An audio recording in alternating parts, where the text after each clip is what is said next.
Happy friendship day to all. नमस्कार, मी अश्विनी. स्वागत आहे तुमचं नवीन व्हिडिओमध्ये. मैत्री दिनानिमित्त आठवलं की खरंच मुलींची मैत्री आणि मुलांच्या मैत्रीमध्ये किती जास्त फरक असतो. कारण हे दोघं जण मस्त मित्रांसोबत 2 दिवस बाहेर जायला निघाले होते आणि आम्ही मुली आहोत जे शाळेमध्ये एकत्र राहायचो, एकत्र खायचो, प्यायचो, सगळ्या गोष्टी एकत्र करायचो आणि आज मैत्री दिनाच्या शुभेच्छा देण्यासाठी फोन करायला सुद्धा आठवण काढायला लागते, की अरे हां, आज हिला मला फोन करायचा. पण खरंच किती छान होते ते दिवस, जेव्हा आपण दिवसभर एकमेकींसोबत हुंदडत असायचो आणि नंतर कॉलेज, शाळा, कोण कुठे गेले, कोण कुठे गेलंय, कोणाचं लग्न झालंय आणि काहीच संबंध येत नाही आणि भेटायचं म्हटलं तरी बऱ्याच वेळा याची परमिशन काढ, त्याची परमिशन काढ, हिला वेळ नाही, तिला वेळ नाही, ह्या सगळ्या गोष्टी होतात. पण मुलांचं तसं नसतं. त्यांना बऱ्याच वेळा मनात आलं की लगेच निघायला भेटतं.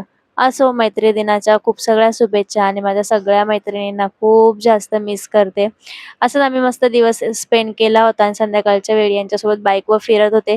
कारण मस्त असं वातावरण झालं होतं आणि थोडंसं छान वाटावं म्हणून आम्ही संध्याकाळी फिरायला गेलो. सो चला, बाय बाय.